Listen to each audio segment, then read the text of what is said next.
So Arsenal's poor form continue. Inter Milan 1, Arsenal 0. In the last 4 games, we are yet to win any. Bournemouth lost. Liverpool draw. Newcastle lost. And now Inter Milan, we've lost again. When is our form going to change? I don't even have any deep dive into the game. I just knew that even if it gave us 20 minutes added on, we still won't have scored. Even if Odegaard had started that game, we never know. But just by the way the game went, we still won't have scored. So I'm going to give you my quick review on the Inter Milan game and also previewing the Chelsea game. Please stick around. Subscribe if you're new or yet to do so. Press the like button and give us your own comments in the comment section below about the Inter Milan game and what we can do to go forward, because this is becoming pathetic and is becoming terrible. But let's go. Ladies and gentlemen, welcome back to DAAAFT. Hope you're having a beautiful and fantastic day, because this evening was not a fantastic evening of football. Inter Milan won, Arsenal 0. Inter Milan did not even play exceptionally well, but they didn't even need to. They didn't need to. The first 5 minutes of first half, the last 5 minutes of the first half, and the second half was mostly all Arsenal, and there's nothing we could do. The first 5 minutes of the first half and the last 5 minutes of the first half was when they actually tried to press. They split our defense open, but we had a quick recovery run from Saliba or from Gabriel or for Juren Timber, who had a good game. But in terms of tactics, I don't think Arsenal had anything to win the game. The first half we played a 4-3-3.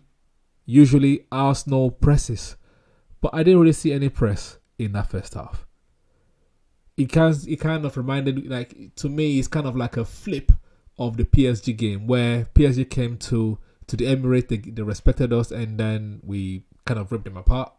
It's the same thing that happened here. Arsenal went to Inter Milan, we respected them, and they also took advantage and ripped us apart. Only that they were not able to score apart from the penalty kick.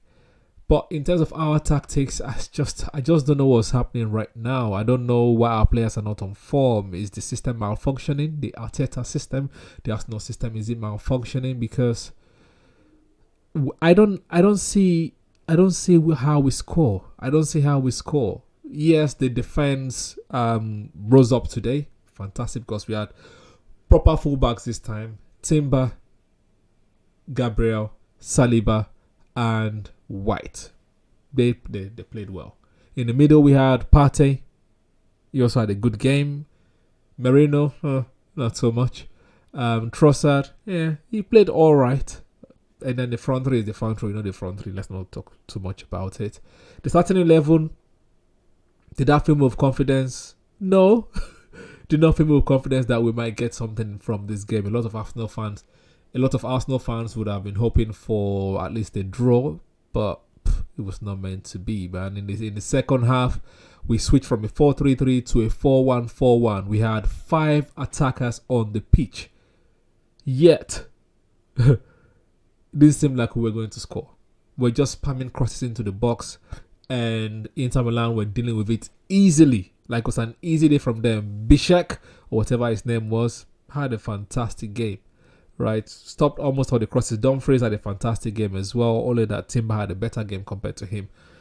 But yeah, we had nothing. 5 attackers on the pitch: Trossard, Havertz, Saka, Martinelli, Jesus. Nothing that we could do. Man, I don't want to spend too much time talking about the game because it was just a long, boring Champions League game. And the sad thing is, we are like on number 12th on the Champions League table with only 7 points. We need to get into the top 8. You could argue that Inter Milan would have been one of our toughest games, and PSG, we've played them now. But is the Champions League? You can never say. We saw Sporting Lisbon actually demolish Pep Guardiola's team, and we are playing them next in the Champions League. We'll preview the game when the time comes. A quick player rating for our players: Raya, alright game.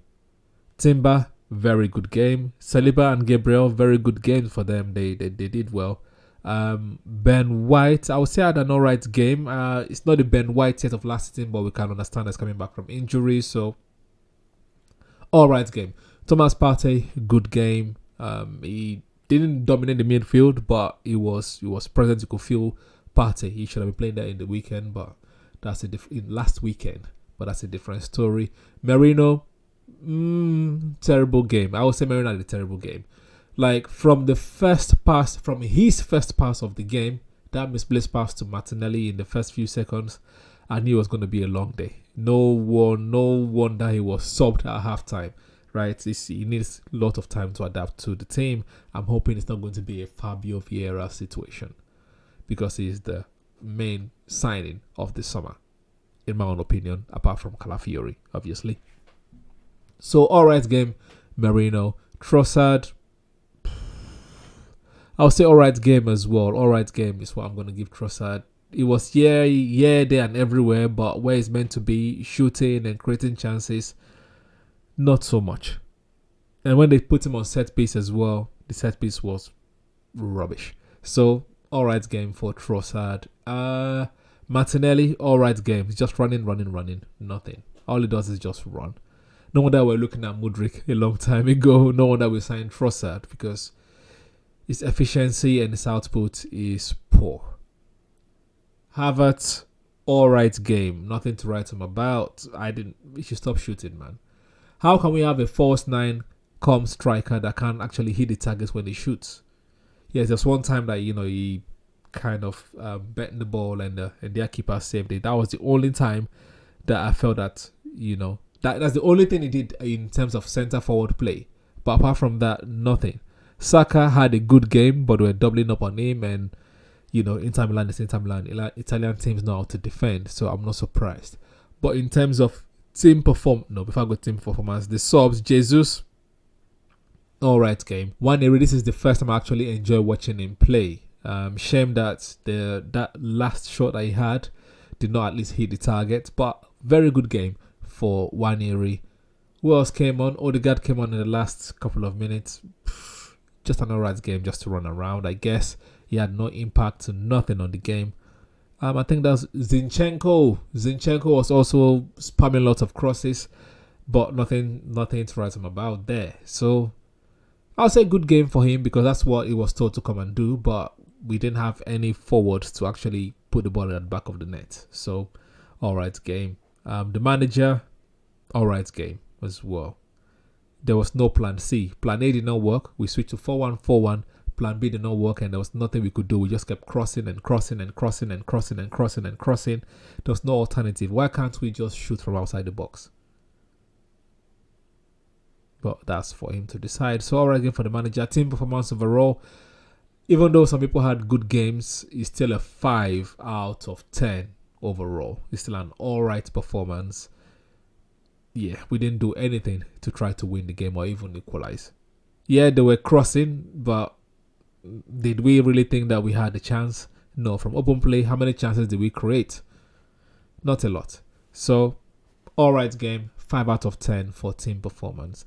Let's go straight into talking about Chelsea. The game at the weekend in the EPL. Right now, I don't know who is better or who is worse. You can say they have the best player in the league, in quotes, according to the vote, according to the PFA. But they're also here and there. Sometimes they win, sometimes they lose. At their ground, I believe they've drawn to Palace. They've drawn to Nottingham Forest. They lost to the bigger teams. They lost to City and they lost to Newcastle, I think. And their last game against Manchester United, they drew. And they lost to Liverpool at Anfield. So, since they are not playing, they don't perform well against the bigger teams, you would hope that Arsenal can capitalize on that. But right now, we are not on form. Like I said, it's going to be a dicey, tricky game. Let's just have a quick look at some statistics ahead of the game. So, overall, our stats are similar. We've played 10 games. Our losses were against Bournemouth 3 games ago. We drew against Liverpool. And lost against Newcastle United last weekend. They, on the other hand, lost to Liverpool at Anfield. In terms of head-to-head stats overall, we've played each other 53 times in the Premier League. They've won more than we have. They beat us. They've won 24 times. And we've won only 17 times, drawing 12. And since Mikel Arteta took over, we've played 10 times. Here is my only hope right now. This is the moment of hope. We've met each other 10 times since Mikel Arteta took over. In the first game we played them was at their ground. At the Emirates, actually. At the Emirates in 29th December 2019, they beat us 2-1. But that is only one of two that they've beat us since Mikel Arteta took over. They've won twice, we've drawn twice, and Arteta has actually beat them 6 times overall. And in terms of their at their ground, since Mikel Arteta took over, we've played them 5 times. 5 times, and we've drawn twice. This draw, 2020, was at their ground, and the other draw as well in 2023, October 2023, was at their ground. But we've beat them 3 times as well, and they are usually high-scoring games when we beat them. Overall, we see it 5-0 last season. But in terms of their ground, 1-0 here. We beat them 4-2 in 2022. 1-0 again, and then that draw. Okay, and then that's it really. So, and 3-2. So on a normal day, if we're on form, I'll be thinking we're going to smash them at least 2-1 because Chelsea actually playing well. But since Odegaard is only just coming back, I don't think he's going to start. I think he might probably come on from the bench. If he starts, that means Arteta is very, very desperate, obviously, which he should be, because our poor run of form needs to change. But away from home, the last time we actually won away from home was Tottenham. We drew against Manchester City. We lost to,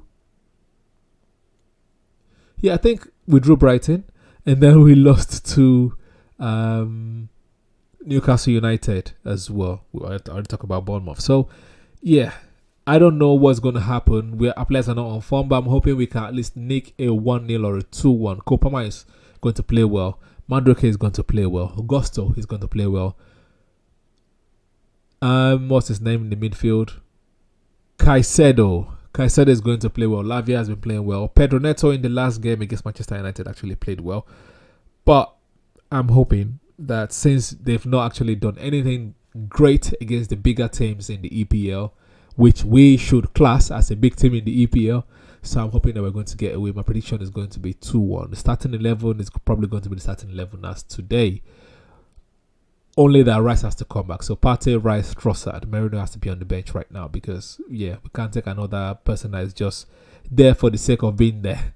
All right. So same starting 11 apart from Merino. So basically Raya, White, Saliba, Gabriel, Timber. Partey, Rice, Trossard, and Saka, Martinelli, Havertz. And in the second half, 60th or 70th minute, hopefully Odegaard can come back. We really need Odegaard back. Is that going to change how we play? I don't know. But I just know that the players are actually playing a lot of football, and it's actually telling. Last night in the Champions League against Sporting Lisbon were actually outrunning Manchester City players, which you would not see on a normal day. So, too much football happening.